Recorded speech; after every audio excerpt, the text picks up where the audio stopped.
Nanganganib na mas lalo pang bumagsak ang foreign investment sa Pilipinas. Ayon sa isang eksperto, malaking kawalan ang paglayo ng bansa sa China habang tila wala naman daw napapala ang ating ekonomiya sa pagkikipag-alyansa sa Estados Unidos. Narito ang balita.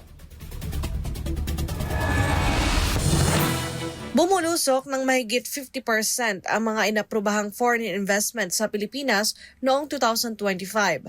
Sa pinakahuling datos mula sa Philippine Statistics Authority, bumagsak sa 272.38 billion pesos ang investment pledges sa bansa. Malayo sa 546.19 billion pesos na naitala noong 2024. Ang mga approved investments ay ang mga pangakong puhunan na dumaan sa mga ahensya tulad ng PEZA at Board of Investments. Ayon kay Dr. Michael Batu, isang ekonomista, ilang bagay ang nagpahina sa kumpiyansa ng mga dayuhang negosyante. Kabilang narito ang matumal na ekonomiya sa buong mundo, banta ng mga kalamidad at ang talamak na isyu ng katiwalian sa bansa. Malaki rin ang kinalaman ng pag-urong ng mga Chinese investors sa kabuang pagbaba ng investment sa Pilipinas. Kung ikukumpara sa nakalipas na administrasyon ni dating Pangulong Rodrigo Duterte, hamak na mas mataas ang puhunang nagmula sa China noon. Mula sa 2.33 billion pesos noong 2017, biglang umakyat ito sa 50.69 billion pesos noong 2018 hanggang pumalo sa record high na 88.67 billion pesos noong 2019. Ngunit matapos ang pandemya, tuluyan na itong sumadsad at hindi na muling nakabangon hanggang sa kasalukuyan. Isa yan sa mga factors, mga kababayan, kung bakit din nakita natin na nagkaroon ng continuous decline yung mga approved foreign investments na yan. Kasi may mga bansa na literal na ayaw nang mamuhunan sa atin. Kagaya ng bansang China, nakita natin sa datos na yan, na kumbaga parang sa balon, natuyo na. No? Natuyo na yung balon, wala ka na makuha doon dahil itong mga Chinese ayaw na mag-invest sa atin.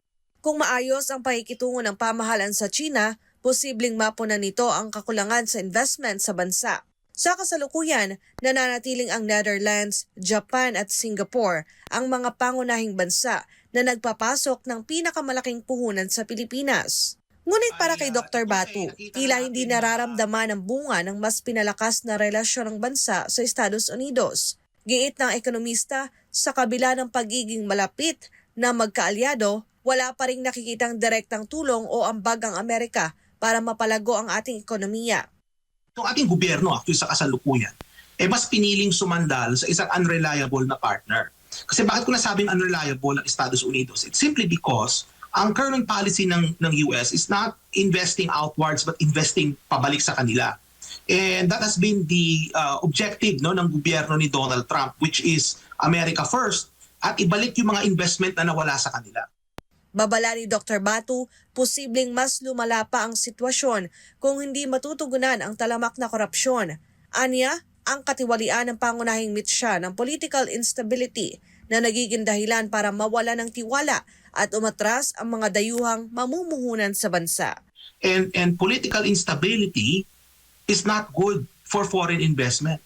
Ang gusto kasi ng foreign investors po, mga kababayan, stable yung politika, stable yung pamamahala. Para sa Diyos at sa Pilipinas, kung mahal, Daniela Baulite, SMNI News.